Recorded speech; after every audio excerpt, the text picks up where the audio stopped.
अच्छी सुबह है ये। आए हैं परमेश्वर की आराधना करने के लिए, साथ में संगति करने के लिए और एक दूसरे के साथ परमेश्वर में बढ़ने के लिए, है ना?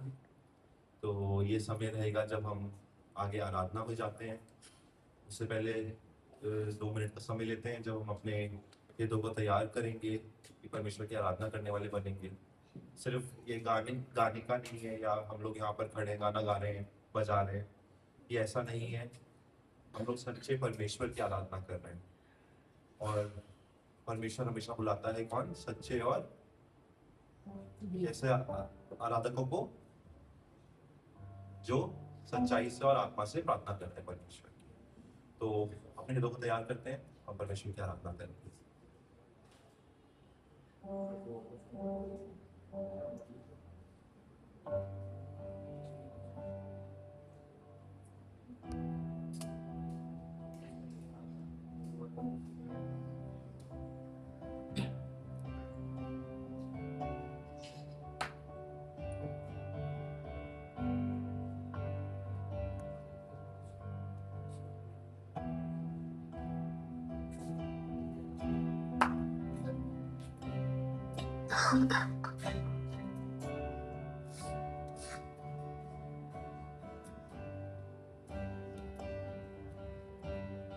अपने स्थानों पे हम लोग खड़े हो जाएंगे।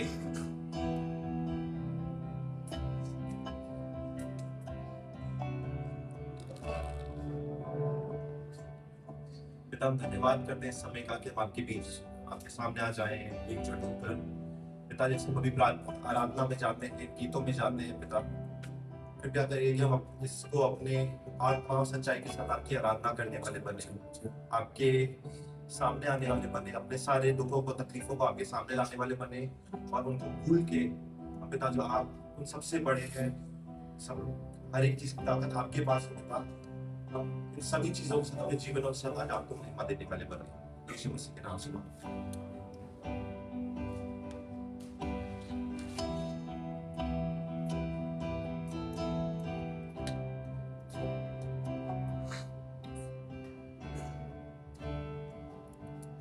यीशु नाम, यीशु नाम, यीशु नाम, यीशु नाम, यीशु नाम, यीशु नाम की जय।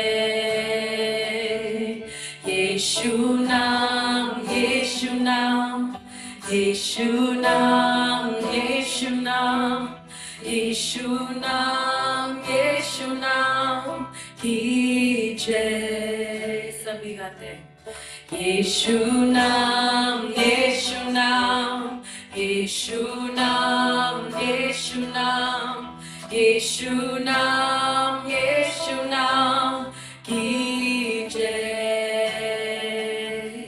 जिस नाम में मिलती है क्षमा, यीशु नाम में मिलती है शिफा, यीशु नाम में मिलती है कृपा, यीशु नाम में करना दुआ, यीशु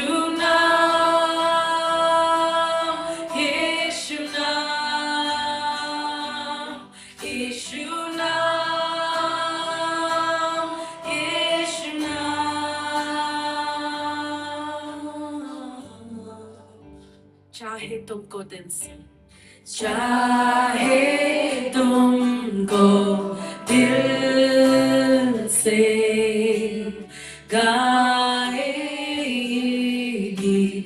मिलके तेरे नाम, यीशु नाम की जय। चाहे तुमको, चाहे तुमको दिल से गाएगी मिलके तेरे नाम, यीशु नाम की जय।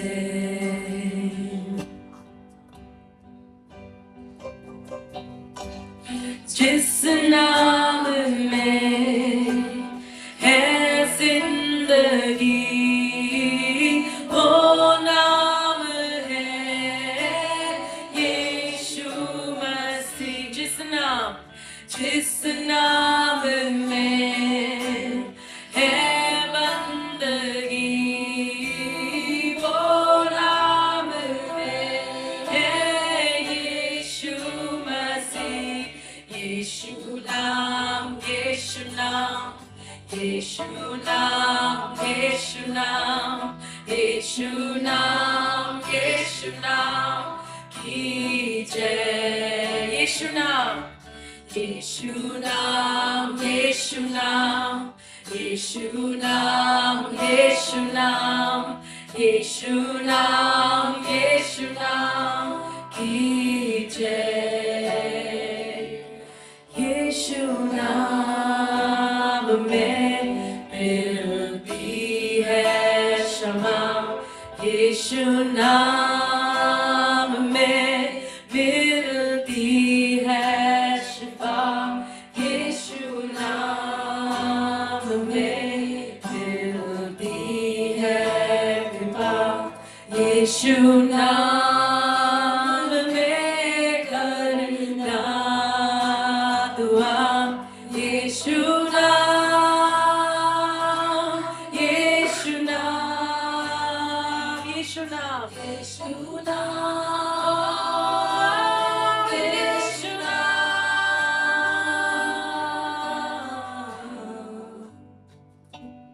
यीशु नाम, यीशु नाम, यीशु नाम, यीशु नाम, यीशु नाम, यीशु नाम की जय।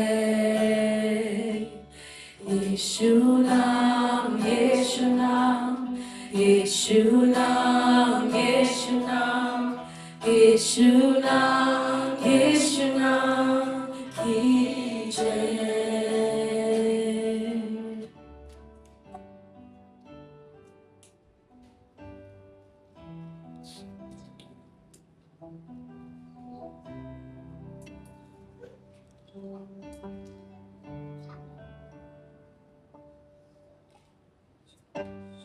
कोई नहीं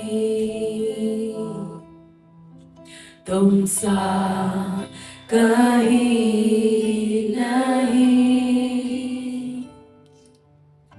अब है पूरा यकीन तुम सा कहीं नहीं। तुम सा कोई नहीं, तुम सा कोई नहीं। तुम सा कहीं नहीं।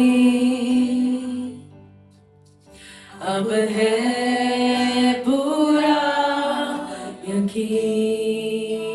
हाँ सच में तुम सा कहीं नहीं। यीशु मसीह, यीशु मसीह, हो महिमा तेरी गाए आसमान, गाए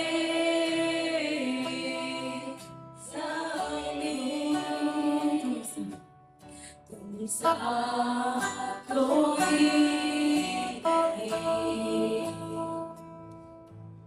तुम सा कहीं नहीं। अब है पूरा यकीन तुम सा कहीं नहीं। यीशु मसीह, ओ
आया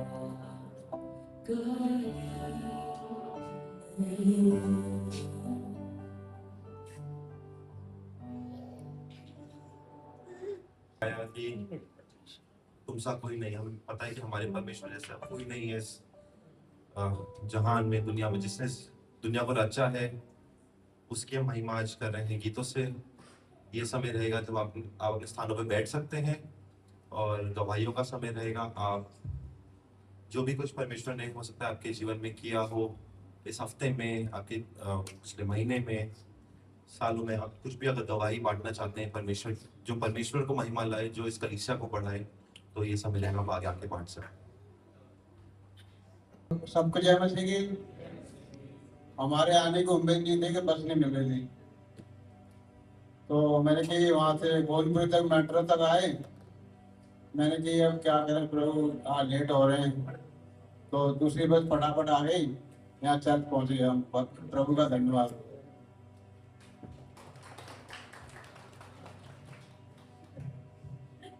मसीह की मैं परमेश्वर का धन्यवाद करना चाहती हूँ परमेश्वर की चंगाई के लिए। लास्ट सप्ताह 2 हफ्ते से मैं बहुत सारी प्लानिंग कर रही थी, क्योंकि स्कूल में भी एग्जाम्स हैं, गेस्ट आने वाले हैं, खासतौर से ये कॉटेज प्रेयर मीटिंग चल रही है। तो मैं चाहती थी कि मैं हर जगह अटेंड करने पाऊँ, और प्रभु मुझ में इतनी हिम्मत और ताकत दो। और मैंने सोचा, और 2 दिन के बाद ही मेरा गला ऐसा हो गया कि आवाज़ ही बंद हो गई।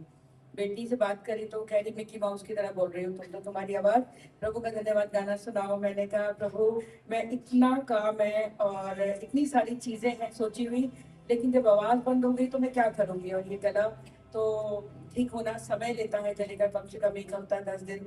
और फिर मैंने डॉक्टर को दिखाया, और उसके बाद मैंने प्रार्थना करी। मैंने कहा प्रभु मैं चाहती हूँ प्रभु आप मुझे चंगाई दें, मैं अपनी सामर्थ्य में नहीं कर सकती, लेकिन चंगा करने वाले आप हैं। अभी हमने गीत को गाया, तुम सा कोई नहीं, सचमुच हमारे प्रभु यीशु जैसा कोई नहीं। और मैंने जैसे ही प्रार्थना करी, दवाई खाई, और अगले ही दिन प्रभु ने मुझे चंगाई दी। मैं परमेश्वर का धन्यवाद करती हूँ उसकी सारी बधाइयों।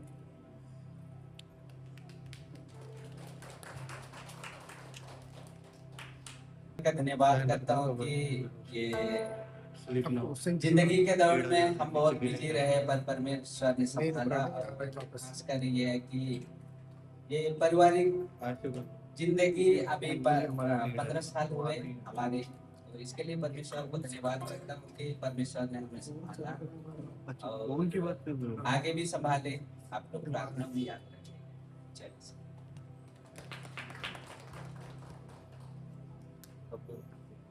ये गीत चल रहा है, इसी के दौरान हम पेड और दशमांश भी के लिए QR कोड सामने आ जाएगा, और जो बास्केट्स है वो दे दिया जाएगा। जैसे आप देते हैं तो सोच समझ के दीजिए, ये नहीं कि जो जेब में पड़ा है वही दे दिया, या अरे कुछ भी दे देते हैं। लेकिन परमेश्वर से पूछिए, परमेश्वर को बताइए, और जब देते हैं तो एक बलिदान के साथ दीजिए। जब हमें चुभता है तो परमेश्वर को दिखता है, और परमेश्वर आशीषित भी करता है। परमेश्वर ने बलिदान किया, हमें भी बलिदान करना चाहिए।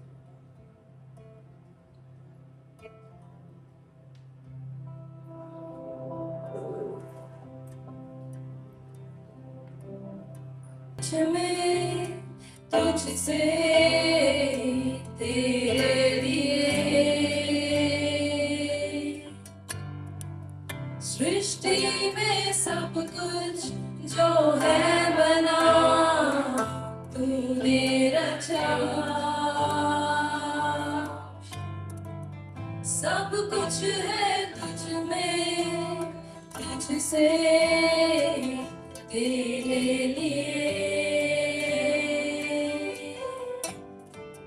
सृष्टि में सब कुछ जो है बना, तूने रचा। तू है आदि और अंत, तेरी सांसों से मिली ये जिंदगी। है आदि और तेरी सांसों से मिली ये जिंदगी। तू योग्य है, पवित्र है, सबसे महान है, तू श्रेष्ठ है, आनंद है और तू सूरत है, तू योग्य है, पवित्र है, सबसे महान है, तू श्रेष्ठ है, आनंद है और खूबसूरत है। हम जो है तुझ में, तुझसे, तेरे लिए, चरणों में तेरे अब हम रहे, सजदा करें। हम जो है तुझ में, तुझसे, तेरे लिए, चरणों में तेरे अब हम रहे, सजदा करें। तेरे नूर को निहारते हुए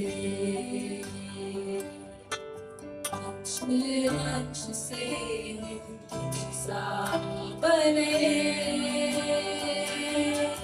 तेरे नूर को निहारते हुए अंश से हम तुझ सा बने,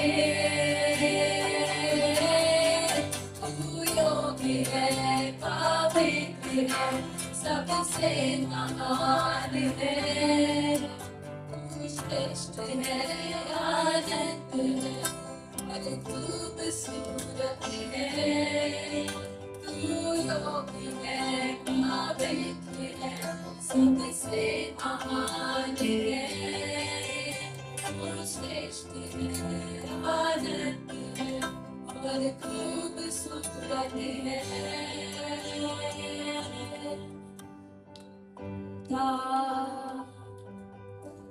आज वही है हमेशा,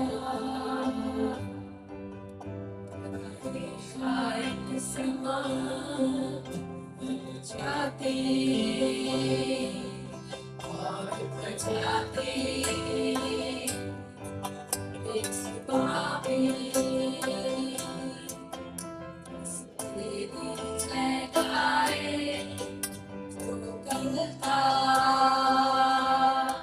आज वही है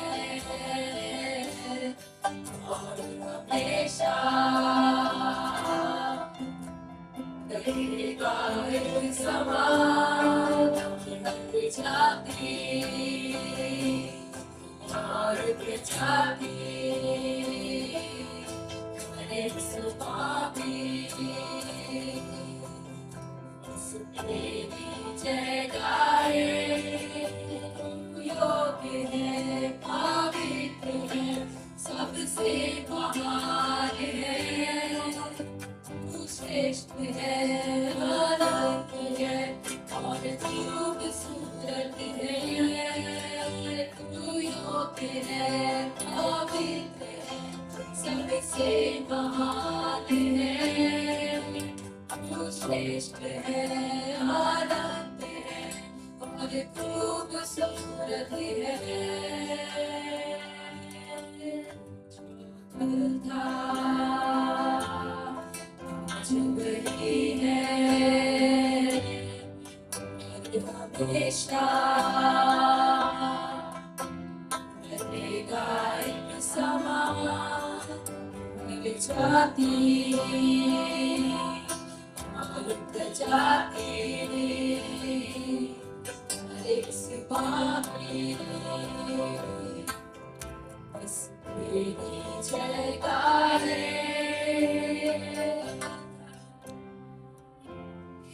आज वही है और हमेशा रहेगा एक समान जाती और प्रजाति। हरे स्वामी बस तेरी जय गाए। पवित्र है सबसे महान है, तू श्रेष्ठ है आनंद है और तू सूरत है, योग्य है पवित्र है सबसे महान है, श्रेष्ठ है आनंद है और खूबसूरत है।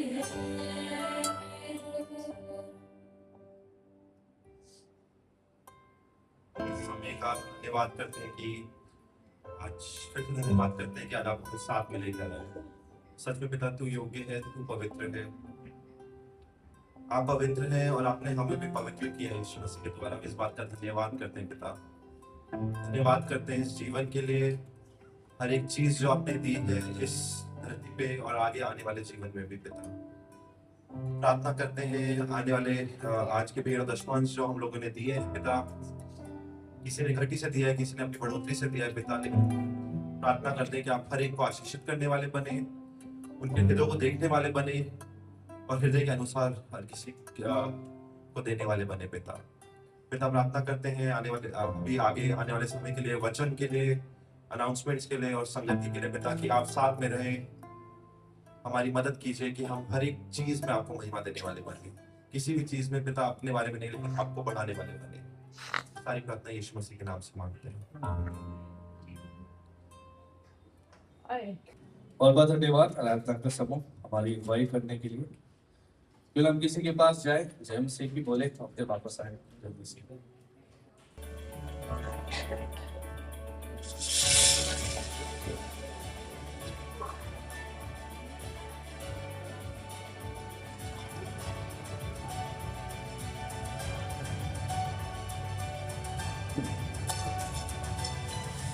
ऑलराइट, सभी को जय मसीह की। अपने अपने स्थानों पे फटाफट बैठ जाते हैं। जय मसीह की, जय मसीह की, जय मसीह की, जय मसीह की और जय मसीह की। फ्यूजन कलीसिया में आप सभी का बहुत बहुत स्वागत।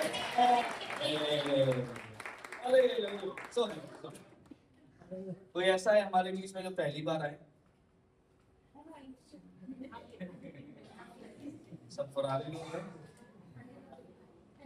पहली बार सोनू जी ने दो घड़ी लगा दी है, अचार लंबा नहीं करना है मतलब। चलिए, तो हम ऑब्वियसली एक खास मेहमान हैं जिनका हम स्वागत करना चाहते हैं, जो पिछले हफ्ते नहीं थे लेकिन इस हफ्ते वो आए हैं। तो हम जोरदार तालियों से क्यों ना स्वागत करें प्रियंका जी का, जो कि भगवती की आई है। बहुत अच्छा लगा आपको देख के। हम प्रार्थना करेंगे आप रोज ऐसे ही दिखते रहे हर रविवार। ठीक है, तो जरूर सभा के बाद आप बधाई दें और कांग्रेचुलेशंस करें। आगे बढ़ेंगे, जल्दी से कुछ सूचनाएं हैं। वॉशरूम पीछे है, पीने का पानी इधर है, बालकनी से इधर लगेगी, खोया हुआ पाए का बक्सा उस तरफ है।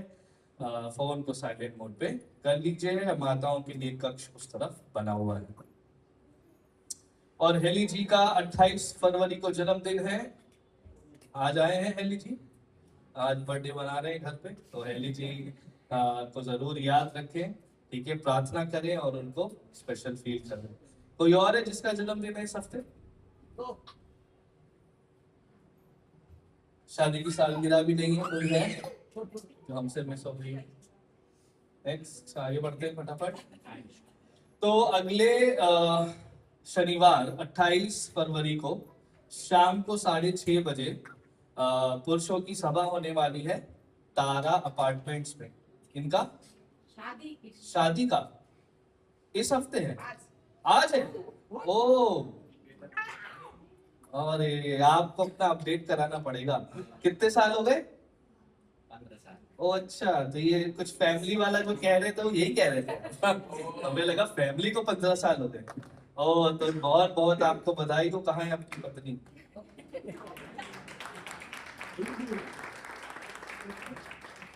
तो प्रभु आपको खूब आशीष दे, आप दोनों को खूब बढ़ाए और आप ऐसे ही प्रेम पूर्वक एक दूसरे के साथ बने रहे, आगे बढ़ते रहे। अपार्टमेंट्स में होगी अगले सैटरडे को, अगले शनिवार को।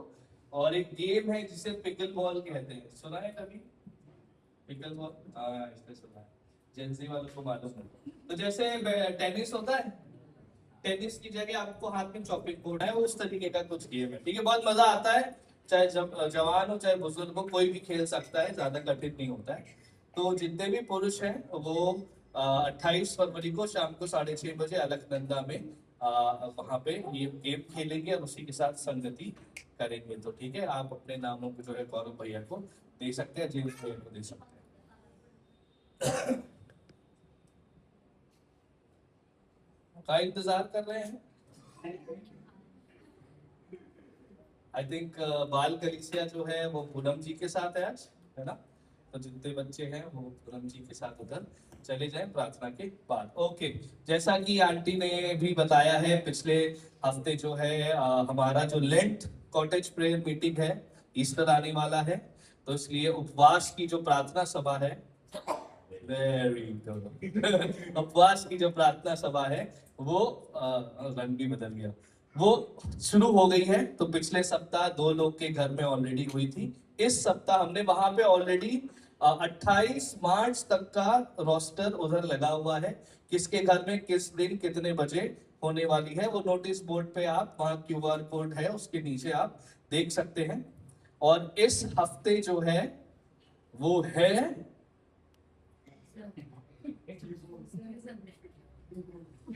आ रहा है कि इधर कुछ लोगों ने नहीं, किसी ने वो दिया है, क्या कहते हैं, कलीसिया में बहुत ढेर सारे क्रॉकरी को हिंदी में क्या बोले?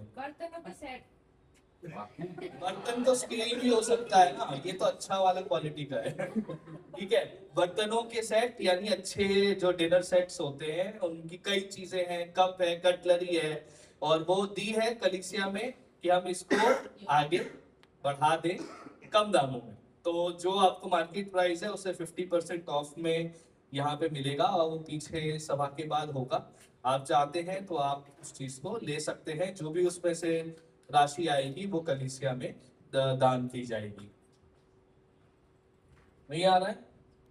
चलिए कोई बात नहीं। तो इस हफ्ते जो भी मेरे ख्याल से 3 सभाएं हैं, तो एक आंटी के घर पे है, मैं उधर देख के ही बता देता हूँ।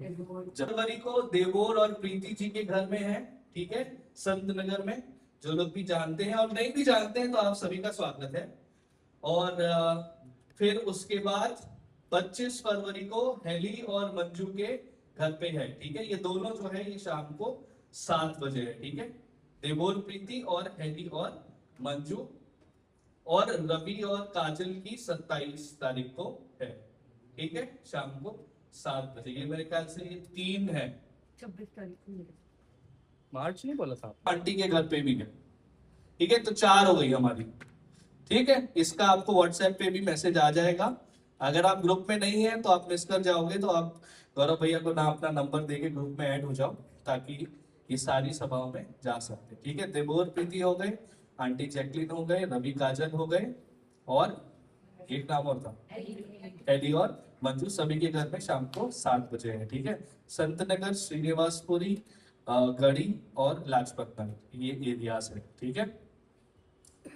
ओके, और आगे कुछ है? ओके, आज हम इधर से ही कर लेते हैं सब कुछ। जैसा कि है हमारा पाम संडे है 29 मार्च को, और एक स्पेशल प्रचारक है जो उस दिन आएंगे। कंबाइंड सर्विस होगी सुबह 10 बजे। मॉन्डी थर्सडे ये आपका उसी हफ्ते के गुरुवार को है, 2 अप्रैल को शाम को 5 बजे प्रभु भोज होगा, ठीक है। और उसी के साथ साथ यीशु मसीह ने जैसे अपने चेलों के पैर धोए थे, वैसे ही पैर धोने की रस्म भी हम करेंगे, ठीक है। तो आप तैयार होके आइएगा उस हिसाब से। फिर उसके बाद 3 अप्रैल को शाम को 5 बजे यहाँ पे, और फिर हमारा 5 अप्रैल को ईस्टर सुबह 10 बजे, ठीक है। फ्यूजन कैंप 17 से 20 अक्टूबर ऑलरेडी फिक्स्ड है, देहरादून में है। तो आप जो है उस चीज को अभी से छुट्टी ले ले, बुक कर ले, पैसा जमा करना शुरू कर ले, जो भी है आपके इसको ध्यान रखना, ठीक है? ओके, लास्ट वाला आई थिंक, इसके बाद और कुछ नहीं है। और जितने भी बच्चे हैं, बाल कलीसिया की जो पिकनिक है वो होने वाली है 7 मार्च को, ठीक है, 9 से लेके 2 बजे तक। और सारे बच्चे जो है जू जा रहे हैं, ठीक है, इंग्लिश और हिंदी के जितने भी बाल कलीसिया के बच्चे हैं सब लोग जू जाने वाले हैं और वहां पे एक साथ संगति करेंगे, ठीक है? तो आप अपने नामों को जो है वो आंटी जैकलिन को दे दें अगर आप अपने बच्चे को भेजना चाहते हैं। और या एक गार्जियन को बच्चों के साथ आना पड़ेगा। शनिवार का दिन है 7 मार्च को, ठीक है? तो जरूर से ध्यान रखें, अगर आप जाना चाहते हैं तो अपने नामों को दे दें। और कुछ नहीं चल रहा है, चलो कोई बात नहीं। आई थिंक किसी के साथ हमारी अटकती हुई सूचनाएं समाप्त होती है। हम वचन की ओर चलते हैं। आइए प्रार्थना। प्रभु, हम आपका धन्यवाद करते हैं आज के इस सुंदर समय के लिए। प्रार्थना करते हैं आपका वचन हमसे बात करे, हमें तैयार करे परमेश्वर, हमारे ध्यान को भटकने से रोके। कोई भी बाधा है प्रभु शैतान की ओर से, उन सारी चीजों को हम यीशु मसीह के नाम से हटाते हैं और प्रार्थना करते हैं आपकी पवित्र आत्मा हमारी अगुवाई करने। आपका वचन परमेश्वर हमको तरोताजा करे, हमें नई नजरिया दे और हमें बढ़ाए। हमें प्रार्थना प्रभु यीशु मसीह के नाम से मांगते हैं, आमीन। ओके, तो जितने बच्चे आप जा सकते हैं।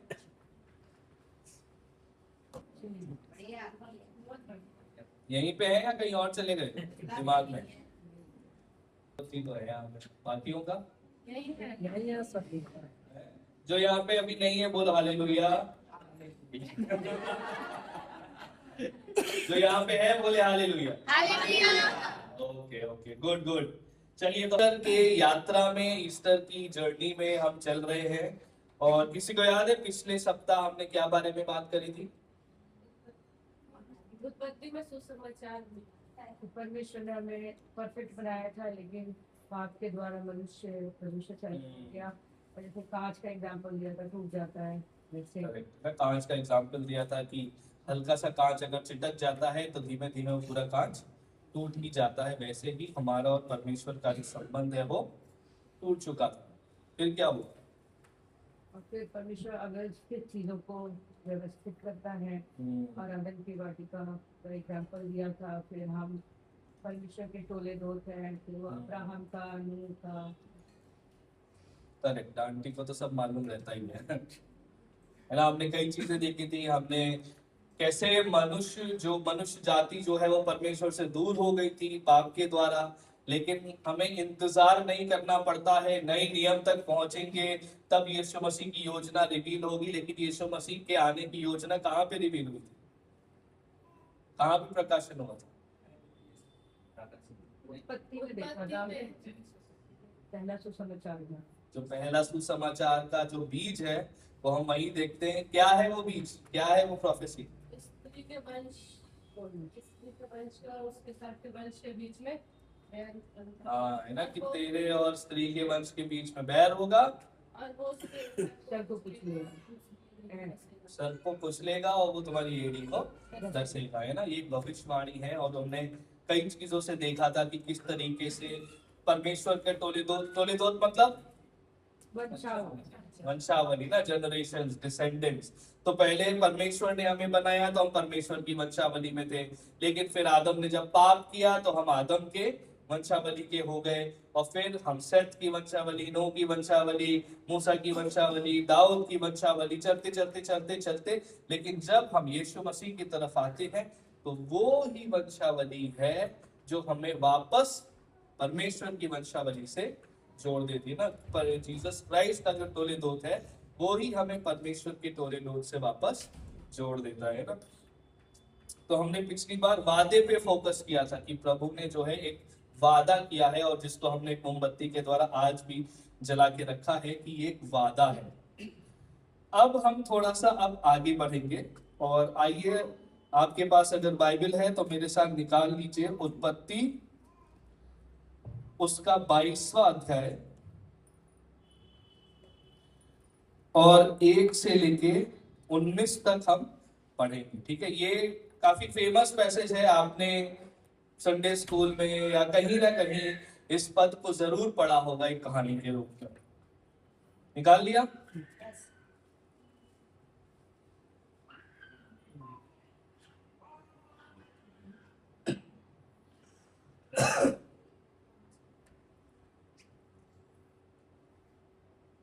चलिए, इन बातों के एक्चुअली मैं दूसरा वर्जन ट्राई करता हूँ, नहीं लेकिन ओल्ड टेस्टामेंट। ओके, इन बातों के पश्चात ऐसा हुआ कि परमेश्वर ने अब्राहम से ये कहकर उसकी परीक्षा की, हे अब्राहम। उसने कहा, देख मैं यहाँ हूँ। उसने कहा, अपने पुत्र को अर्थात अपने इकलौते पुत्र इसहाक को जिससे तू प्रेम रखता है संग लेकर मोरिया देश में चला जा और वहां उसको एक पहाड़ के ऊपर जो मैं तुझे बताऊंगा होम बलि करके चढ़ा। अतः अब्राहम सवेरे तड़के उठा और अपने गधे पर काठी कसकर अपने 2 सेवक और अपने पुत्र इसहाक को संग लिया और होम बलि के लिए लकड़ी चीर ली। तब निकलकर उस स्थान की ओर चला जिसकी चर्चा परमेश्वर ने उससे की थी। तीसरे दिन अब्राहम ने आंखें उठाकर उस स्थान को दूर से देखा और उसने अपने सेवकों से कहा, गधे के पास यहीं ठहरे रहो, ये लड़का और मैं वहां तक जाकर और दंडवत करके फिर तुम्हारे पास लौट आएंगे। तब अब्राहम ने होम बलि की लकड़ी ले अपने पुत्र इसहाक पर ला दी और आग और छुरी को अपने हाथ में लिया और वे दोनों एक साथ चल पड़े। इसहाक ने अपने पिता अब्राहम से कहा, हे मेरे पिता। उसने कहा, हे मेरे पुत्र, क्या बात है? उसने कहा, देख, आग और लकड़ी तो है, पर होम बलि के लिए भेड़ कहाँ है? अब्राहम ने कहा, हे मेरे पुत्र, परमेश्वर होम बलि की भेड़ का उपाय आप ही करेगा। और वे दोनों संग संग आगे चलते गए। जब वे उस स्थान को जिसे परमेश्वर ने उसको बताया था पहुंचे, तब अब्राहम ने वहां वेदी बनाकर लकड़ी को चुन चुन कर रखा और अपने पुत्र इसहाक को बांधकर वेदी पर की लकड़ी के ऊपर रख दिया। फिर अब्राहम ने हाथ बढ़ाकर छुरी को ले लिया कि अपने पुत्र को बलि करे। तब यहोवा के दूत ने स्वर्ग से उसको पुकार के कहा, हे अब्राहम, हे अब्राहम। उसने कहा, देख मैं यहाँ हूँ। उसने कहा, उस लड़के पर हाथ मत बढ़ा और न उससे कुछ कर, क्योंकि तूने जो मुझसे अपने पुत्र वरन अपने इकलौते पुत्र को भी नहीं रख छोड़ा, इससे मैं अब जान गया कि तू परमेश्वर का भय मानता है। तब अब्राहम ने आंखें उठाई और क्या देखा कि उसके पीछे एक मेढ़ा अपने सींगों से एक झाड़ी में फंसा हुआ है। अतः अब्राहम ने जाके उस मेढ़े को लिया और अपने पुत्र के स्थान पर उसे होम बलि करके चढ़ाया। अब्राहम ने उस स्थान का नाम यहोवा यिरे रखा। इसके अनुसार आज तक भी कहा जाता है कि यहोवा के पहाड़ पर उपाय किया जाएगा। फिर यहोवा के दूत ने दूसरी बार स्वर्ग से अब्राहम को पुकार के कहा, यहोवा की ये वाणी है कि मैं अपनी ही ये शपथ खाता हूँ कि तूने जो ये काम किया है कि अपने पुत्र वरन अपने इकलौते पुत्र को भी नहीं रख छोड़ा, इस कारण मैं निश्चय तुझे आशीष दूंगा और निश्चय तेरे वंश को आकाश के तारागण और समुद्र के तीर की बालू के किनकों के समान अनगिनत करूंगा और तेरा वंश अपने शत्रुओं के नगरों का अधिकारी होगा और पृथ्वी की सारी जातियां अपने को तेरे वंश के कारण धन्य मानेंगी, क्योंकि तूने मेरी बात मानी है। तब अब्राहम अपने सेवकों के पास लौट आया और वे सब बेरशेबा को संग संग गए और अब्राहम बेरशेबा में रहता रहा। समझ आ गई कहानी? बहुत सिंपल कहानी है। एक दिन अब्राहम जो है उसको परमेश्वर आते हैं और कहते हैं कि तुम जो है होम बलि चढ़ाओ। किसको चढ़ाओ? अपने ही बेटे को।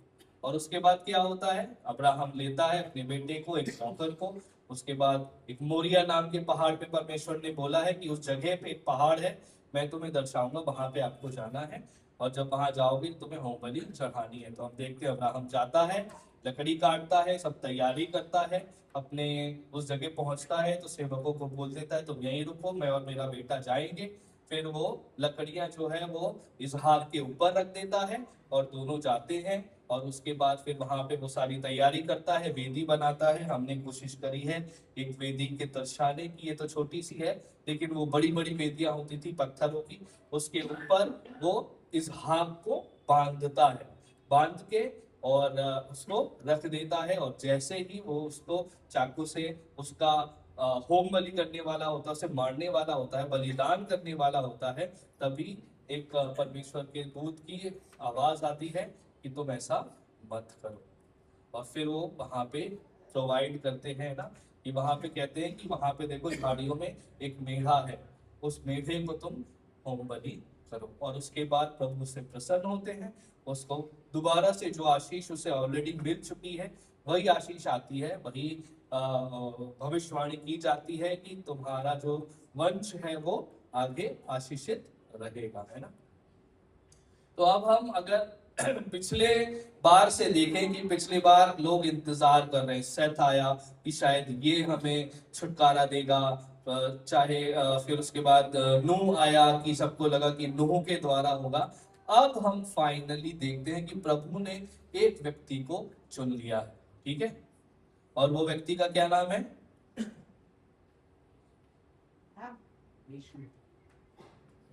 वो व्यक्ति का क्या नाम है? अब्राहम, है ना। अभी हम अब्राहम की कहानी पे हैं। तो अब्राहम को परमेश्वर ने अपने देश से आवाज आई, बोला कि तू अपने देश से निकल और जो जगह मैं दिखाऊंगा वहां पे जाके बस जा, और मैं तेरे वंश को आकाश के तारागण के समान अनगिनत बनाऊंगा, और उनके द्वारा तेरे पूरे वंश को भी आशीष मिलेगी, है ना। तो हमने एक बहुत बड़ा वादा जो है अब्राहम के जीवन पे देखा था। अब हमको लग रहा है कि शायद यहां से उस मसीहा के आने का समय हो रहा है, ठीक है। और ये जो कहानी है जिसको हमने अभी देखा है, ये एक तरीके की भविष्यवाणी भी है, क्योंकि यहाँ पे बलिदान की बात है, होम बलि की बात है, कई चीजें हैं जिसको अभी हम देखेंगे। तो थोड़ा सा इसका बैकग्राउंड समझते हैं कि अभी तक यहाँ अब्राहम जो ये वेदी पे है, उससे पहले क्या क्या हुआ है। इससे पहले ये हुआ है कि परमेश्वर ने वादा तो किया, लेकिन अब्राहम और उसकी पत्नी को बच्चा नहीं था, बहुत समय तक नहीं था। हम अगर कहानी को आप पढ़ोगे तो कई चीजें मनुष्य ने, अब्राहम ने और सराय ने कोशिश करी, लेकिन कोई भी सफलता नहीं मिली।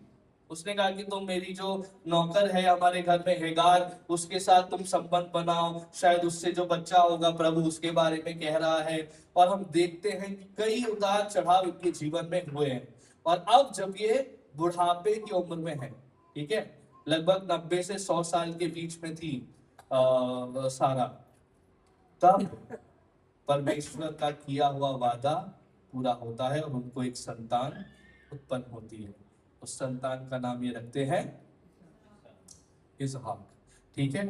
और अब इनके जीवन अच्छा चल रहा है, इसहाक का जन्म हुआ है, इसहाक बढ़ रहा है अच्छाई में। उसी के साथ इसी से पहले, इसी अध्याय से पहले आप देखोगे तो अबीमेलेक यहाँ पे एक राजा था। अगर आपको याद हो, अबीमेलेक राजा वही है जिसने, जब इन लोग उस क्षेत्र में आए थे तो उस राजा ने सारा को रख लिया था, और अब्राहम ने क्या बोला था, ये तो मेरी बहन है। लेकिन फिर हम देखते हैं कि क्योंकि परमेश्वर की उपस्थिति थी तो उसके साथ कुछ भी गलत होता उससे पहले अबीमेलेक के घराने पे एक श्राप हो जाता है कि सारी कोख बंद हो जाती है। हमने सब कुछ पढ़ा है, नहीं पढ़ा है तो आप वापस जाके पढ़ना इस कहानी को। फिर उसके बाद अब जो है, इससे पहले इसहाक हो गया है, चीजें अच्छी हो रही है, बच्चा हो गया है, अब जो भेदभाव था राजा के बीच और अब्राहम के बीच में, वो सब कुछ शांत हो गया है। इन लोग एक वाचा बांधते हैं कि भैया इससे इधर तक तुम्हारा राज्य है, इससे ये जो क्षेत्र है यहाँ पे अब्राहम और उसका परिवार रहेगा, और एक सुख और शांति का माहौल चारों तरफ हो जाता है। फिर वो जो जगह वो टिकते हैं उसको बीरशिबा नामक नाम देते हैं। और उसी के साथ साथ जो अवैध संतान थी, जो हेकार के द्वारा जो संतान उत्पन्न हुई थी, नाम क्या है उसका? इस्माइल को भी और उसकी मां को भी सेरा ने भेज दिया है। तो अब मतलब काफी चीजें ऐसा लग रहा है कि जो बहुत कंफ्यूजिंग और अजीब सा था, सब सॉर्ट आउट हो गया है। चीजें अच्छी चल रही है ना। ऐसा होता है ना हमारे जीवन में भी कि कभी कभी एकदम से जीवन के आंधी और तूफान आते रहते हैं और फिर एकदम से सब कुछ व्यवस्थित होने लगता है, और हम देखते हैं कि जब सब स्थिर चल रहा है तब परमेश्वर आते हैं और अब्राहम से परीक्षा लेते हैं। और ये जो पद है इसको अकेदा कहते हैं, यानी कि यहूदियों का जो संस्कृति है उसमें इस कहानी को अकेदा कहा जाता है। ठीक है, अकेदा का मतलब होता है बांधना। तो अगर आप इजराइल भी जाओगे या यहूदी समाज में जाओगे तो उसका इस कहानी का बहुत ज्यादा महत्व है। ये कहानी को दोहराते रहते हैं, ठीक है, उससे जो बलिदान की बातें हैं वो सीखते हैं। तो ये उस कल्चर में काफी मजबूत चीज है, ये एक तरीके से आधार भी कह सकते हैं। उसके बाद उसी में एक कहावत, जब लेखक ये लिख रहा है उससे पहले से, यानी मे बी प्रोबेबली नूह के समय के बाद से एक कहावत जो है वो उस समाज में, इजरायली समाज में चलती हुई आई थी। वो कहावत थी, परमेश्वर के पहाड़ पर वो प्रकाशित होगा। अभी भविष्यवाणी कहां से है, क्या है, उसका हमें कोई बयान नहीं है, लेकिन उस समय काल में जब अब्राहम और सब था, एक भविष्यवाणी चलती हुई आई थी कि परमेश्वर के पहाड़ पर वो प्रकाशित होगा, ठीक है, या वो देखा जाएगा। और ये जो कहानी है ये उस कहावत से काफी मिलती जुलती, यहाँ पे भी पहाड़ है, यहाँ पे भी परमेश्वर का एक प्रकाशन है। तो आखिर इस कहानी से हम क्या सीख सकते हैं, खासकर जब हम लेंट सीजन में हैं, जब हम ईस्टर की ओर बढ़ रहे हैं, वो क्या चीज है जो परमेश्वर चाहता है कि हम इससे सीखें? सबसे पहली चीज है कि परमेश्वर की सबसे गहरी इच्छा है परमेश्वर मनुष्य के साथ एक संबंध में आने। परमेश्वर की गहरी इच्छा है कि वो मनुष्य के साथ एक गहरे संबंध में आए। हम देखते हैं कि परमेश्वर ने मनुष्य को इसीलिए बनाया था कि वो परमेश्वर के साथ संगति में रहे। लेकिन क्या हुआ? पाप आया और पाप ने उस संगति को दूर कर दिया। तो जितना हम सोचते हैं कि मनुष्य की इच्छा है परमेश्वर के पास जाने की, उससे कई गुना ज्यादा परमेश्वर की इच्छा है कि ये संगति वापस रिस्टोर की जाए। और हम देखते हैं कि हमारा परमेश्वर इस कहानी के द्वारा अपने आप को प्रकाशित करता है, अपने आप को उस संगति में लाने के लिए करता है। और हम देखते हैं कि हमारा जो परमेश्वर है, जिसने इस मनुष्य जाति को बनाया है, ठीक है, कई चीजें वो दर्शाता है अपने इस पदों के द्वारा। क्या क्या दर्शा रहा है? कि हमारा जो परमेश्वर है वो एक सर्वसामर्थी परमेश्वर है, एक क्रिएटर गॉड है ना, वो रचनात्मक परमेश्वर है। हम तो परमेश्वर ने रिवील किया शुरुआत में कि देखो मैं वो परमेश्वर हूं जो रचना करता हूं। फिर परमेश्वर ने रिवील किया है कि परमेश्वर ने मनुष्यों को सस्टेन किया पाप के बाद भी। पाप हुआ, पाप की मजदूरी मृत्यु होनी चाहिए थी, लेकिन फिर भी परमेश्वर ने उनको वो दंड उस समय नहीं दिया। श्राप जरूर दिया लेकिन दंड नहीं दिया, और उनको फिर भी स्थिर किया, उनकी नग्नता को कवर किया, ठीक है, उनको वहां से उस गार्डन ऑफ ईडन से हटा दिया, लेकिन फिर भी परमेश्वर उनकी देखभाल कर रहा है। तो हमारा परमेश्वर जो है वो सस्टेन करने वाला परमेश्वर है। फिर उसके बाद जो परमेश्वर के चुने हुए वंश के लोग हैं वो उनको बचाता रहा है। केन और हाबिल की कहानी से हमें लग रहा है कि शायद मनुष्य जाति खत्म हो जाएगी, लेकिन हम देखते हैं कि तीसरा बेटा सेथ आता है। सेथ की लाइन से नूह आता है। नूह के द्वारा परमेश्वर सब कुछ रीस्टार्ट करते हैं, रीबूट करते हैं। और फिर नूह से लेके बाबुल के मीनार में हम देखते हैं कि वहां पे भी परमेश्वर अपनी भलाई को लेके आता है कि लोगों को बचा रहा है। और फिर अब्राहम को चुनता है। लेकिन ये वो भी परमेश्वर है जो न्यायी परमेश्वर है। जब आदम और हवा ने गलत किया तो उसने उनको अदन की वाटिका से निकाल दिया। ये वही परमेश्वर है जब पाप बढ़ गया तो उसने आंधी तूफान और बाढ़ को रिलीज कर दिया। ये वही परमेश्वर है जिसने देखा मनुष्य जाति जो है जब पाप में बढ़ रही है और वो मीनार बना रही है अपनी बड़ाई के लिए, तो वो कंफ्यूजन लेके आया है। और ये वही परमेश्वर है जिसने सदोम और गमोरा को नष्ट किया है। तो हम देखते हैं कि हमारा जो परमेश्वर है ना, वो ये नहीं है कि मैं भगवान हूं, मैं परमेश्वर हूं, तुम मेरी पूजा करो बट मुझे तुमसे कोई लेना देना नहीं है। तुम मेरी पूजा करोगे, मन्नत मांगोगे तो तुम्हें वो मिल जाएगी। नहीं, हमारा परमेश्वर अपना प्रकाशन दे रहा है कि देखो मेरा चरित्र क्या है। और वो दिखा रहा है कि मैं परमेश्वर हूँ जो अपने लोगों से प्रेम करता हूँ, जो सस्टेन कर रहा हूँ, जो बाढ़ में भी लोगों को बचा रहा हूँ, अपने चुने हुए लोगों को। और देखो मैंने अब्राहम को चुन लिया है। लेकिन ये वही परमेश्वर है जो न्याय भी है। वो न्याय कर रहा है अगर कोई चीज गलत हो रही है। हमारा परमेश्वर अपने चरित्र को रिवील करने वाला परमेश्वर है। वो ये परमेश्वर नहीं है कि भाई मुझे तुम्हारे साथ संबंध क्यों रिवील कर रहा है, क्यों अपना प्रकाशन दे रहा है, क्या जरूरत है उसको, बताइए। उस रिश्ते को मजबूत कर सकते हैं। एक पुरुष बहुत स्ट्रॉन्ग दिख सकता है ना।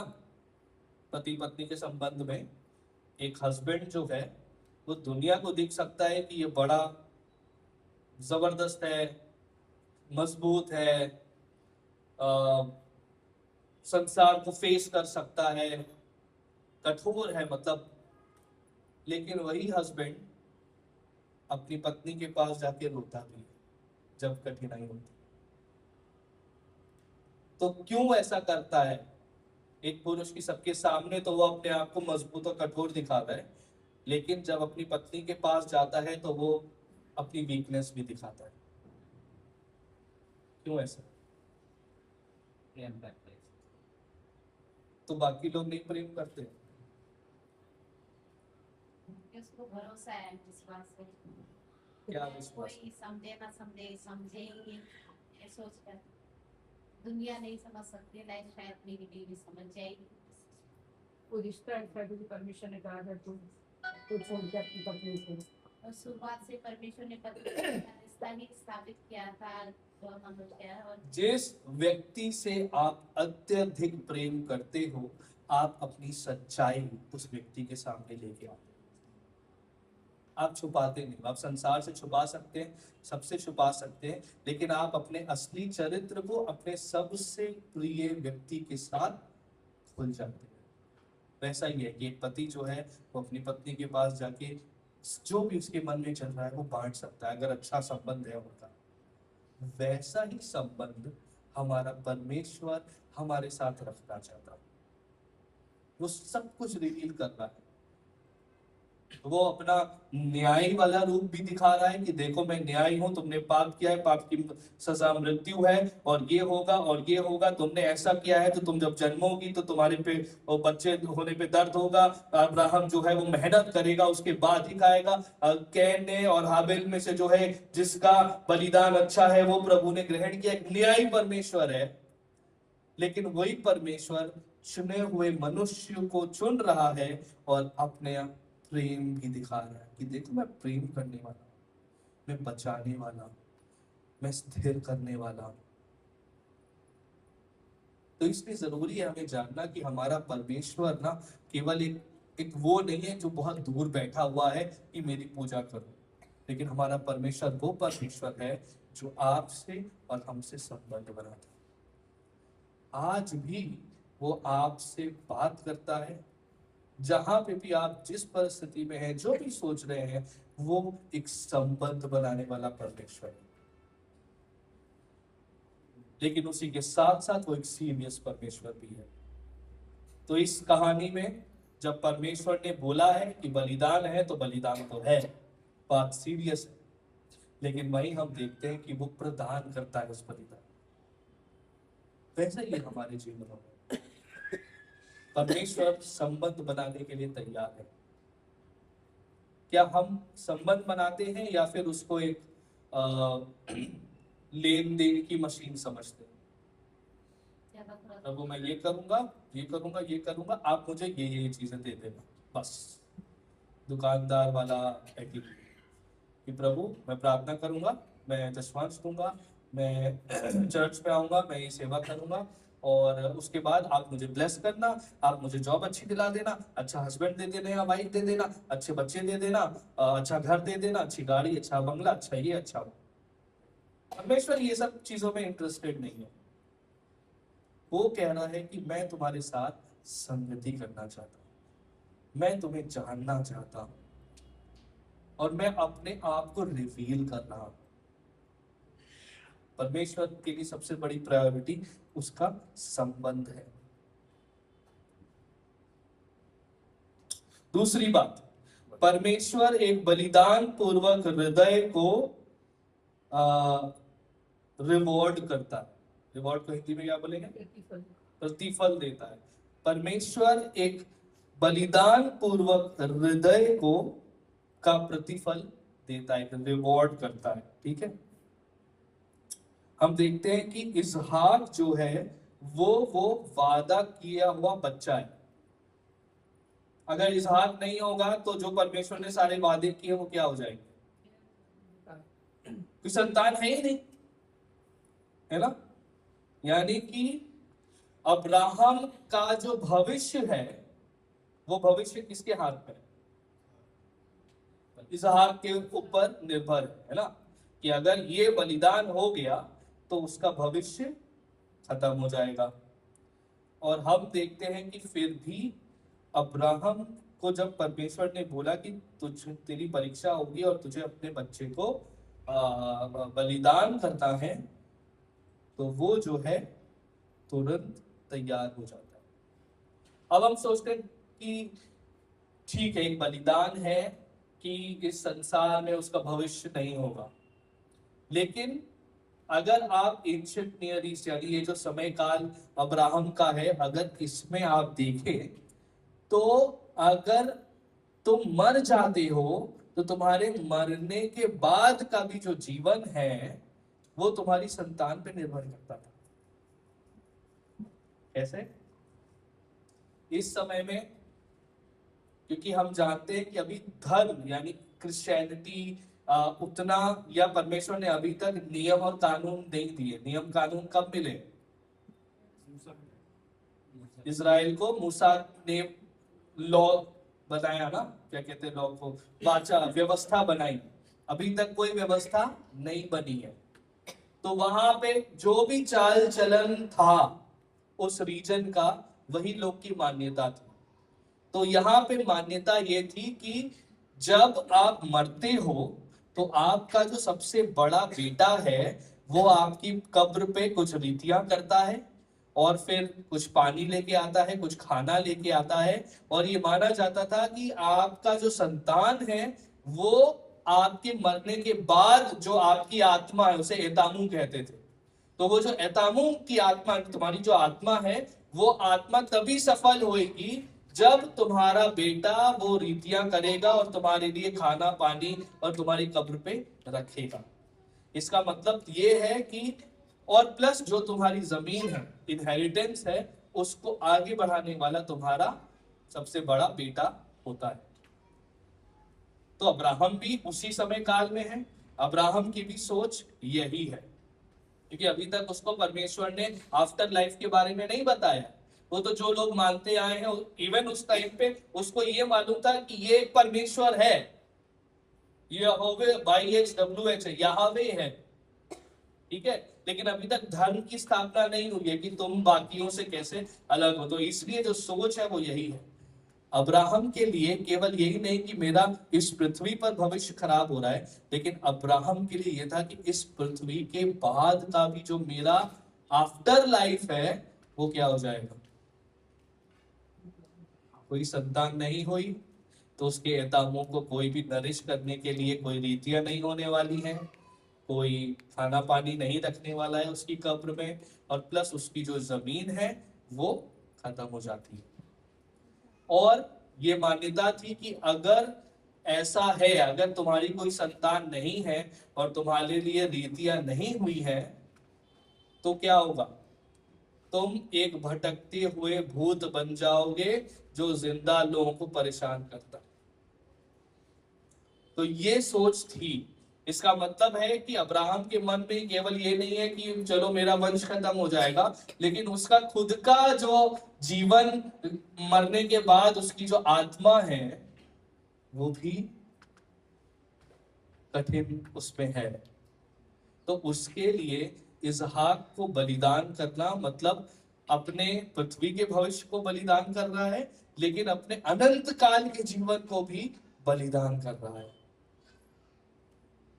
लेकिन हम देखते हैं कि हमारा जो परमेश्वर है वो ऐसा करने नहीं देता। वो उसे अब्राहम को एक कमांड मिलती है, टेक, गो एंड ऑफर, ठीक है, लो, जाओ और भेंट चढ़ाओ।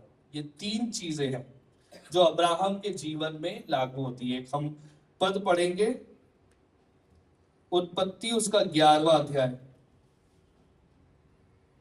11:27। तेरह की वंशावली यह है, तेरह से अब्राहम, नाहोर और हारान का जन्म हुआ, और हारान से लूत का जन्म हुआ। हारान अपने पिता के सामने ही कसदियों के ऊर नामक नगर में जो उसकी जन्मभूमि थी मर गया। अब्राहम और नाहोर दोनों ने विवाह किया। अब्राहम की पत्नी का नाम सारे और नाहोर की पत्नी का नाम मिल्का था। ये उस हारान की बेटी थी जो मिल्का और यिस्का दोनों का पिता था। सारे तो बांझ थी, उसके संतान न हुई।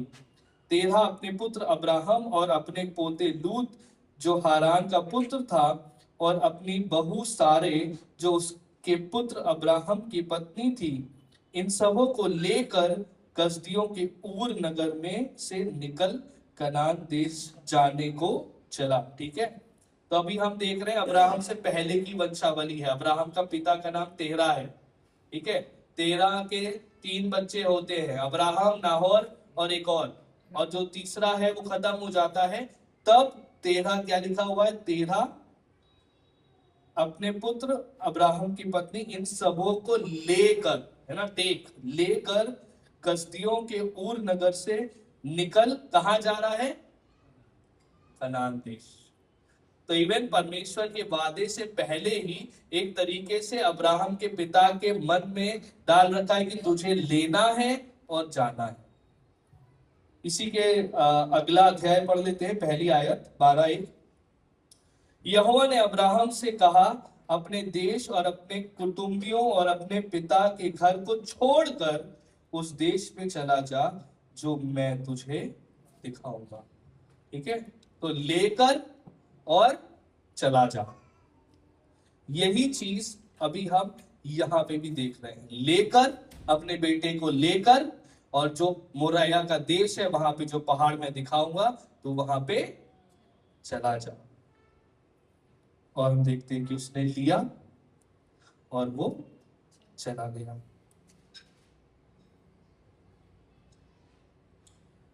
अब यहां पे सोचने वाली बात है कि अब्राहम ने कुछ प्रश्न क्यों नहीं किया परमेश्वर से। क्या अब्राहम ऐसा था कि परमेश्वर ने एक बार बोला है और वो काम कर देता था? कितने लोग कहते हैं हाँ? हाथ उठाइए हाँ, करता है। कि परमेश्वर ने एक बार बोला और अब्राहम ने कर लिया। कितने लोग कहते हैं नहीं नहीं ऐसा नहीं? हाथ उठाइए। उसने एक बार में तो किया, जैसे परमेश्वर ने बेटे का बलिदान तुरंत इसका मतलब वो परमेश्वर की हर बात मानता है और उसको विश्वास है कि परमेश्वर जो भी कर रहा है अच्छे कर रहा है, तो इसलिए वो चुपचाप जाता है उसको। लेकिन ये तो वही अब्राहम है ना जिसने 2 बार अपनी पत्नी को बहन भी बोला है। 2 बार, एक बार नहीं, डर के मारे परमेश्वर की आज्ञा को उल्लंघन किया है।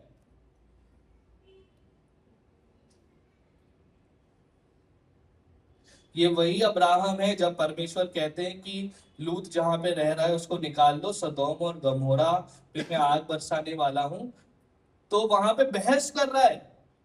देखा आपने पढ़ा है वो कि वहां पे इतने लोग अगर धर्मी हुए तो परमेश्वर कहता हाँ इतने लोग भी अगर धर्मी निकले तो मैं छोड़ दूंगा। कई बार कहता है 10 निकले 5 निकले ऐसे करके वहां पे है, नेगोशिएट कर रहा है। यहाँ पे क्यों नहीं कर रहा है? अब्राहम जानता है परमेश्वर को कि अब अब्राहम परमेश्वर को समझ चुका है, मतलब पूरी तरीके से नहीं, लेकिन हम देख रहे हैं कि अभी तक उसने जो भी जीवन जिया है, लेकिन सबसे बड़ा जो चमत्कार है वो उसके बेटे को होने का चमत्कार है। वो समझ गया है कि अगर मेरा परमेश्वर बेटा दे सकता है तो बेटा ले भी सकता है और कहीं ना कहीं वो बेटा वापस दे भी सकता है।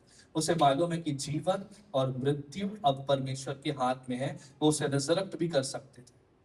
तो 100 चीजें अब्राहम के मन में थी, लेकिन अब्राहम पूरी तरीके से समर्पित था। उसने परमेश्वर पर भरोसा करना सीख लिया था।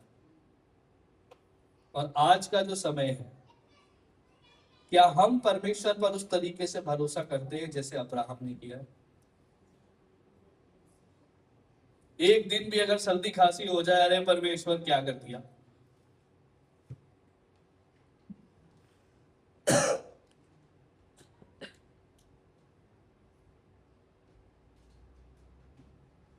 क्या धन और संपत्ति को लेकर हम परमेश्वर पर भरोसा करते हैं? यस, हमारा भरोसा इतना अच्छा है कि अभी कम से कम 50% लोगों को नींद आ रही है। क्या हम संबंधों को लेके भरोसा करते हैं? क्या हम काम को लेके भरोसा करते हैं? कितने लोग बोलते हैं हम करते हैं? हाथ उठाइए। बाकी लोग नहीं करते?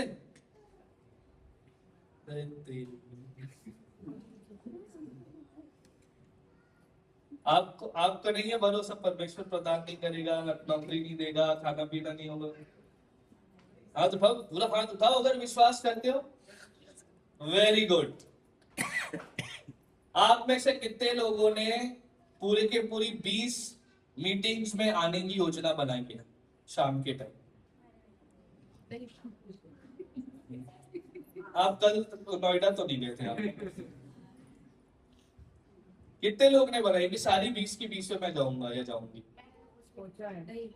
आंटी ने सोचा है, सोनू ने सोचा है। What about others? बाकी लोग का क्यों? सोचते हैं कि कभी कभार अरे नौकरी पे जाना है, हम काम के लिए विश्वास करते हैं प्रभु पे, और हमको ये करना है, हमें वो करना है, हमें घर चलाना है, फलाना ढिमकाना। अरे भाई ये कैसा विश्वास? क्या प्रभु हमें छुट्टी नहीं दिला सकता? क्या हम प्रभु के लिए थोड़ी डांट नहीं खा सकते? तो क्यों नहीं खाते? खाएंगे। मेरा कहने का मतलब ये नहीं है कि आप सारी की सारी मीटिंग में आओ, बट मेरा कहने का मतलब है कि हम जो बोलते हैं, जो सोचते हैं और जो करते हैं उसमें बहुत फर्क है। हम यहाँ पे रविवार ये अच्छा हमने पढ़ा है, अभिषेक भैया जबरदस्त प्रचार कर रहे हैं, तो हम बड़े खुश हो गए और उस खुशी में, उस इमोशन में हम बोलते हैं हम प्रभु आप पे विश्वास कर रहे हैं। लेकिन जैसे ही कलीसिया से बाहर जाते हैं और जब संसार में होते हैं, अरे तब हमारा विश्वास डगमगाने लगता है, थोड़ा स्टेप उधर डगमगाता है और शनिवार आते आते पूरा हिल जाता है। कैसा हम विश्वास कर रहे हैं? अब्राहम की कहानी हमें याद दिलाती है कि हमारा परमेश्वर प्रदान करने वाला परमेश्वर है। वो हमें धन और संपत्ति प्रदान करता है, वो हमें हमारे संबंधों को प्रदान करता है, वो हमारे कामों को प्रदान करता है, और अगर हम मर भी जाएंगे तो भी उसने अनंत जीवन प्रदान कर दिया है। हमारा क्या रिस्पॉन्स है?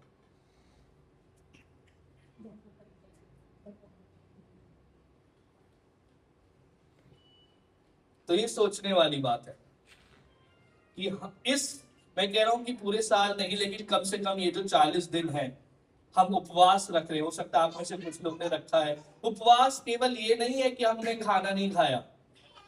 आज के टाइम में तो वो इजी है, हेल्थ इंटरमिटेंट फास्टिंग कर ली, मैं ही करता हूँ पूरे साल में कभी कभी, अभी नहीं कर रहा हूँ शिलोंग से आने के बाद।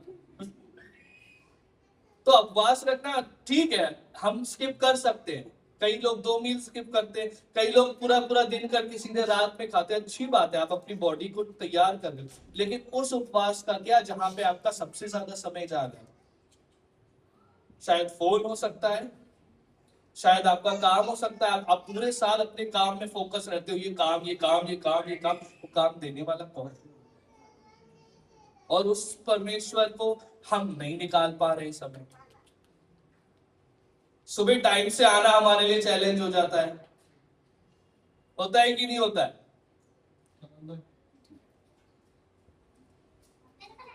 तो हम किस तरीके के विश्वास में,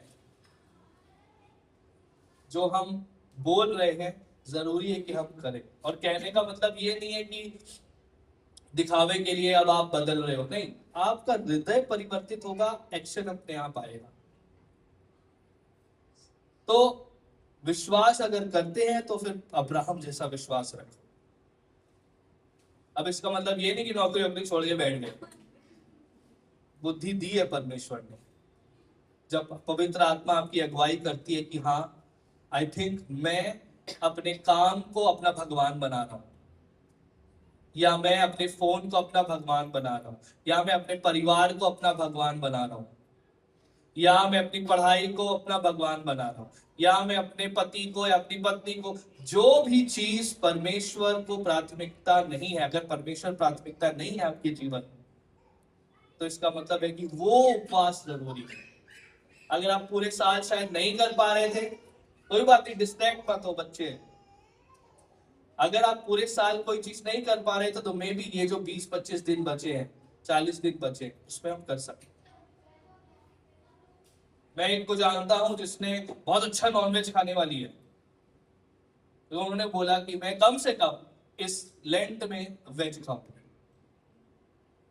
बड़ी बात है, हम नॉनवेज, खासकर मेरे टाइप के लोग के लिए तो मेरा नहीं है ये उपवास, ठीक है। तो आप क्या बलिदान चढ़ा रहे हो इस लेंट सीजन में? ये है, क्या हमारा विश्वास केवल कहने वाला विश्वास है या करने वाला विश्वास है? और जैसे कि अब्राहम को परमेश्वर ने रिवॉर्ड दिया था, हमारे विश्वास को भी परमेश्वर रिवॉर्ड देता है। तो आप सोचोगे कि अरे मैंने ये कर दिया, ऐसा कर दिया, बलिदान कर रहा हूं और क्या, लेकिन आप परमेश्वर की आशीषों को अपने जीवन पे देखने पाओगे।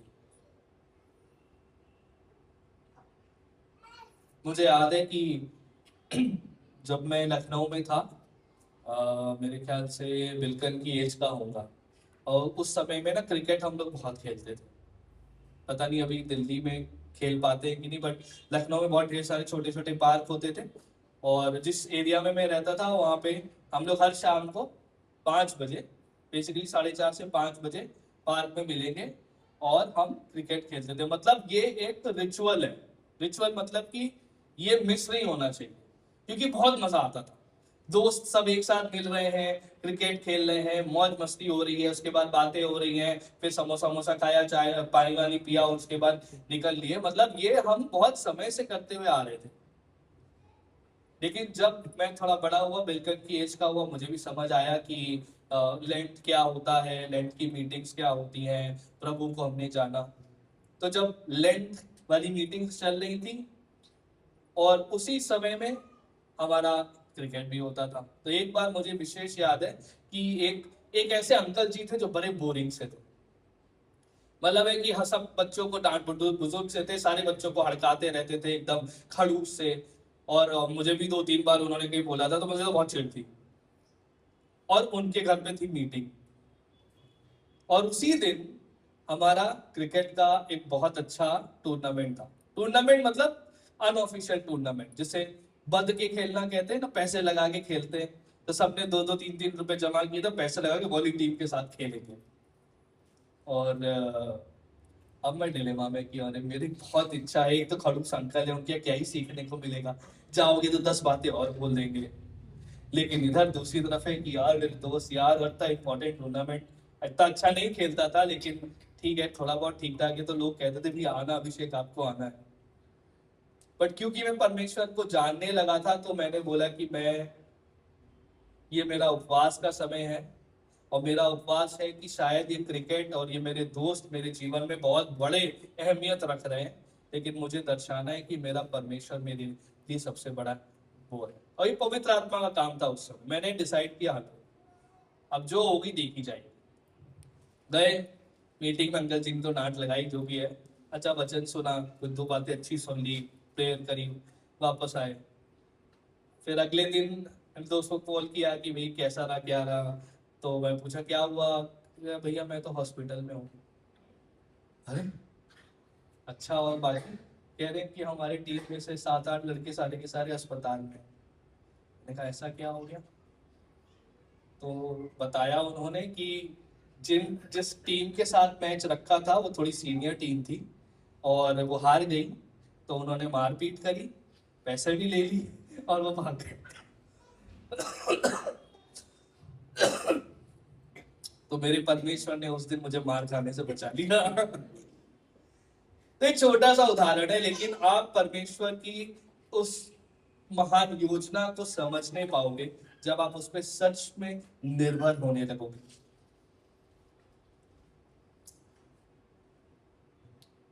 तीसरी बात, जो सबसे बड़ी बात है, कि प्रदान करने वाला कौन है? परमेश्वर है ना। तो हम परमेश्वर पे देखिए, थैंक यू।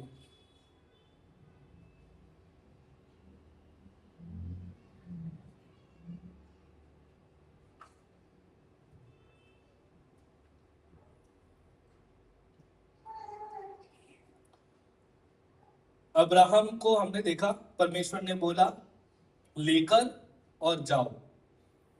तो जब उसको बुलाया था, तब वो उसने अपना लिया और चला गया। फिर दोबारा से आया, लेकर और जाओ। उसने अपने बेटे को लिया और गया। लेकिन उसमें तीसरी बात भी तो है, लेकर जाओ और बलिदान दो।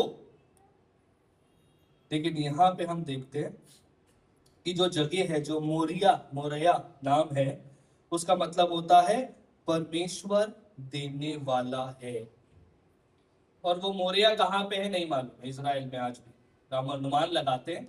लेकिन अगर बाइबल में एक और जगह है जहाँ पे मोरिया का नाम आता है, मालूम है क्या है? परमेश्वर का मंदिर सुलेमान के समय का, जो यरूशलेम में बना था। ठीक है,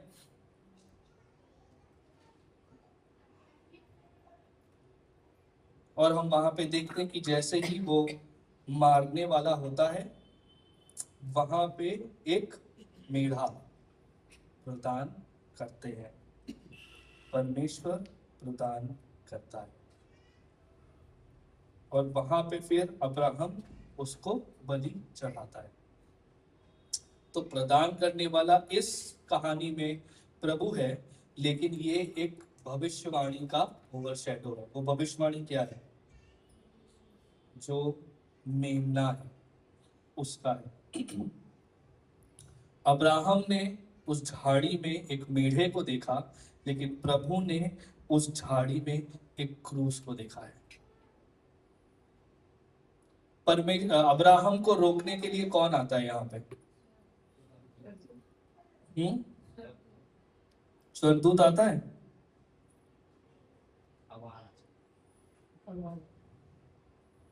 देखें 12th वर्स,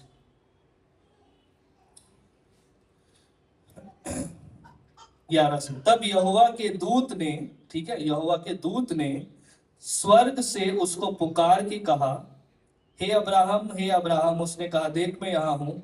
उसने कहा, उस लड़के पर हाथ मत बढ़ा और न उससे कुछ कर, क्योंकि तूने जो मुझसे अपने पुत्र वरन अपने इकलौते पुत्र को भी नहीं रख छोड़ा, इससे मैं अब जान गया हूं कि तू परमेश्वर का भय मानता है। अगर ये स्वर्गदूत है तो मुझसे और मैं क्यों कहना है? जिसे हम कहते हैं क्रिस्टोफनी। क्रिस्टोफनी का मतलब, पुराने नियम में जब हमें यीशु मसीह के प्रेजेंस को दिखता है उसे हम क्रिस्टोफनी कहते हैं।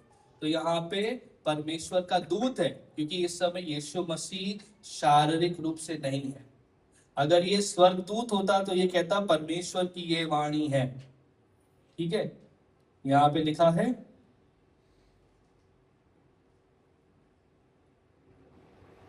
तब यहोवा के दूत ने स्वर्ग से उसको पुकार के कहा। ठीक है, यहाँ नहीं लिखा है कि परमेश्वर की ये वाणी है, परमेश्वर ऐसा कह रहा है। स्वर्ग से वो दूत पुकार रहा है, हे अब्राहम तू कहाँ है? उसने कहा, देख मैं यहाँ हूँ। उसने कहा, उस लड़के पर हाथ मत बढ़ा और ना उसे कुछ कर, क्योंकि तूने जो मुझसे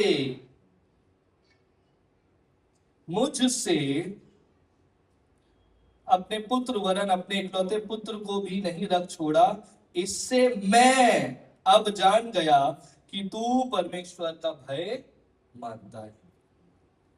तो यहां पे हम कह सकते हैं कि प्री इनकारनेट जीसस आए थे और उन्होंने अब्राहम को रोका। एंजल ऑफ द लॉर्ड, परमेश्वर का दूत। तो हम देखते हैं कि ये ही परमेश्वर का दूत एक बार और आता है। किसके पास आता है मालूम है? बताइए। यही सेम परमेश्वर का दूत एक बार और आता है किसी के पास, इससे पहले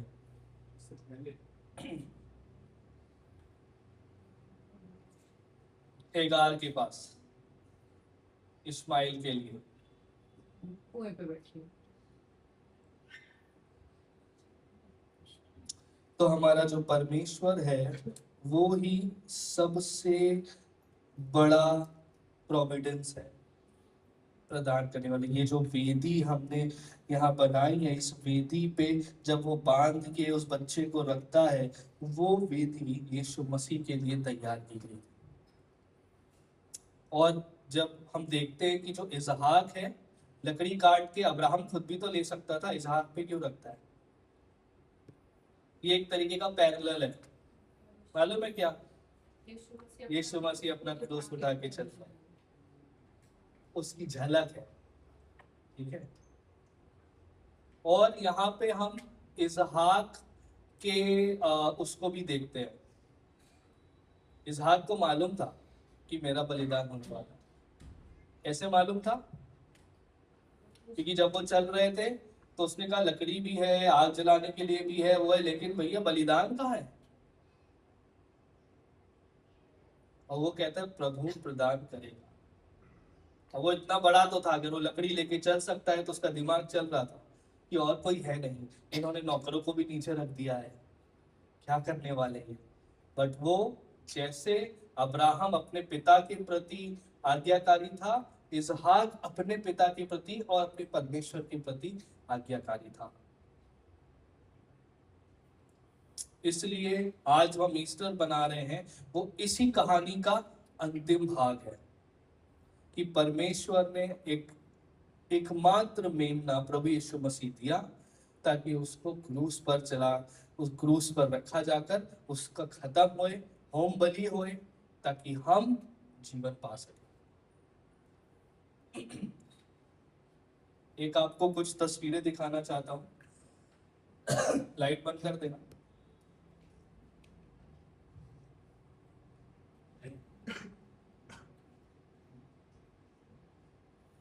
ओके, तो अभी हम शिलोंग गए थे, तो शिलोंग में ये एक जंगल है,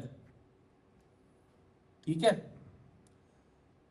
तो शिलोंग जो जगह है, मेघालय जो जगह है, वहां पे जातियां होती है ना, ट्राइब होती है, और हर ट्राइब जो है उसका एक पहाड़ होता है, एक जंगल होता है। तो वैसे ही ये एक जंगल है ये पूरा, और ये जंगल को कहते हैं सेक्रेड फॉरेस्ट, ठीक है।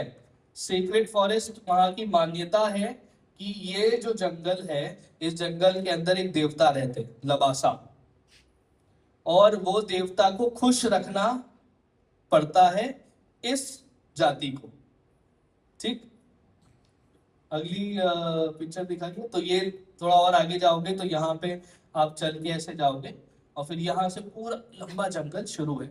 इसकी मान्यता है कि वहां से अगर आपने एक पत्ती भी उठा ली और अपने साथ ले गए, या कुछ भी उठा के उस जंगल से बाहर लाओ, तो तुम्हारे ऊपर श्राप आ जाएगा।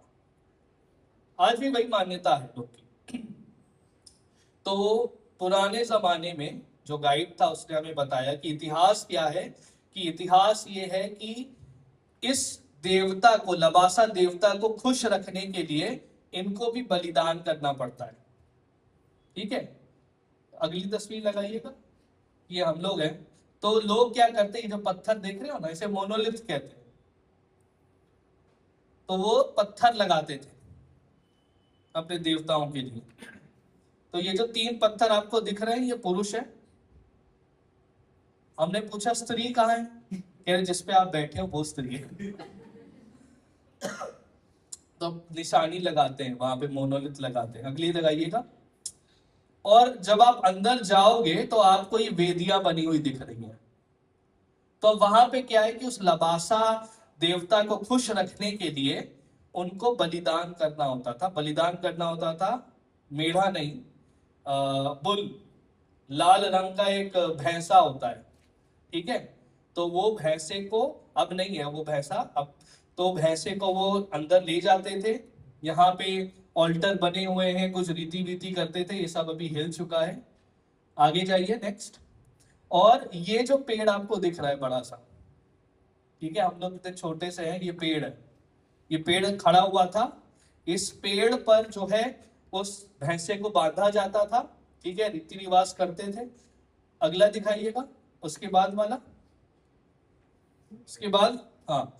और ये एक वेदी है, देखो ये बड़ा सा पत्थर उसका लुढ़का हुआ है।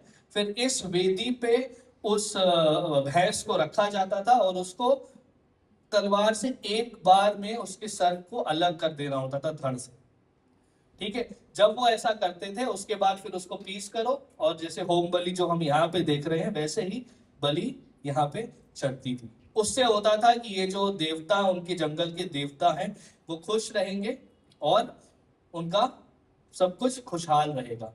आज के समय में भी ये जो जाति है, उसमें जो राजा है वो बलिदान करता है। अब उनके पास वो नहीं है, भैंसा नहीं होता, तो वो मुर्गा लेते हैं और मुर्गे की बलिदान करते हैं, ठीक है। लेकिन अब यहाँ पे इंटरेस्टिंग बात है, जो गाइड था उसे पता चला कि मैं पास्टर हूं।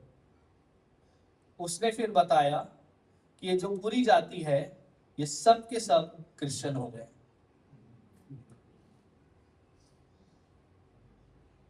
सब के सब मसीह पर विश्वास करते हैं। मैंने कहा जो राजा जो बलिदान करते हैं वो भी क्रिश्चियन है, क्यों करते हैं फिर? वो रीति है लोगों को दिखाने के लिए कि भाई देखो ये हमारा इतिहास है, तो वो फॉर्मेलिटी के लिए करते हैं। लेकिन हृदय में कौन है? और दूसरी चीज, वो पेड़ वाली फोटो लाइएगा, और इससे पहले वाली,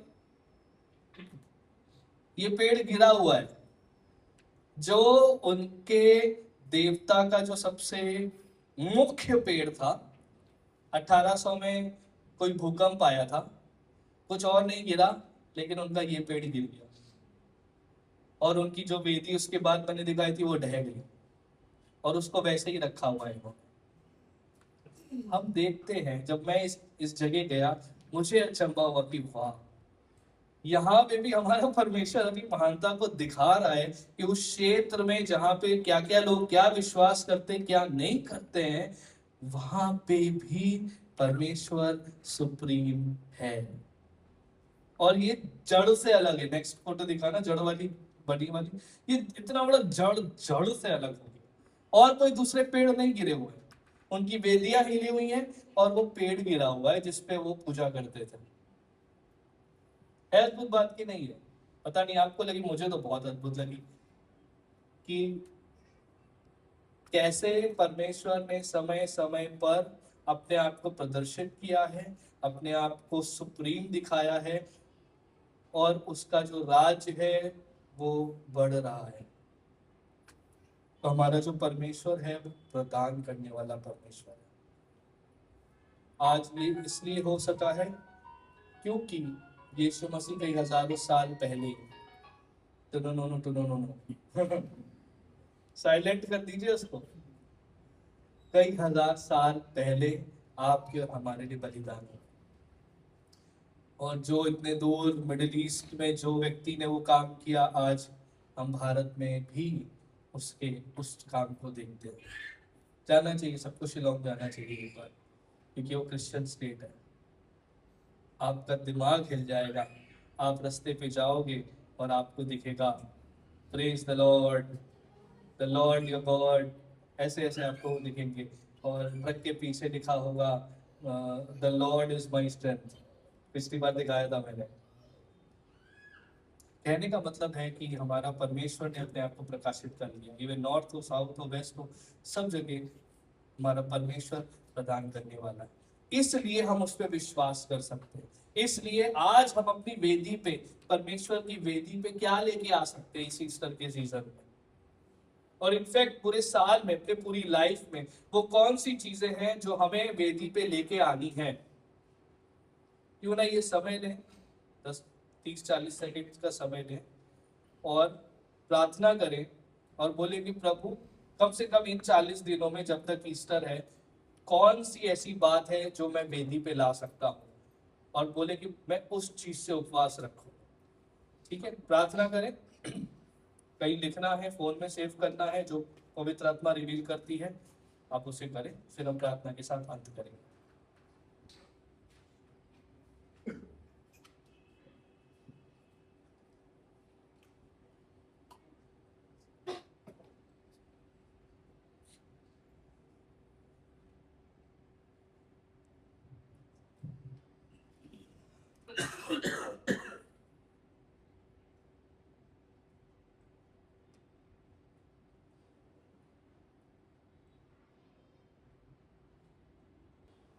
हे हमारे सर्वशक्तिमान अनुग्रहकारी पिता परमेश्वर, हम धन्यवाद करते हैं इस कहानी के लिए जो दर्शाती है कि आप प्रदान करने वाले, आप वो परमेश्वर हैं जिसने अपने पुत्र को देकर बलिदान किया ताकि हम जीवन पा सके। हम प्रार्थना करना चाहते हैं प्रभु, हमारे विश्वास को भी अब्राहम के समान बनाए। और आज खासकर हमने जो प्रार्थना के साथ वादा किया है वेदी पे लेके आने का, प्रभु आप हमारी सहायता करें, आपकी पवित्र आत्मा हमारी सहायता करे कि हम उस काम को पूरा कर सकें। हम आपकी पवित्र आत्मा में बढ़कर चलना चाहते हैं, हम भटकना नहीं चाहते, हम आप में बने रहना चाहते। धन्यवाद करते हैं कि आप वो परमेश्वर हैं जो संबंध बनाते हैं। हमारी सहायता करें कि हम संबंध में बने रहें और मजबूत होने पाए। हर एक व्यक्ति जिसने आज प्रार्थना करके अब वेदी पे जो भी चढ़ाने के लिए वादा किया है, प्रभु आप उनको सहायता दें, सामर्थ्य दें कि उस काम को करने पाए। हम ये प्रार्थना प्रभु यीशु मसीह के नाम से मांगते हैं, आमीन आमीन। वो आपको आशीष दें। चाय है, कुछ पीने के लिए है।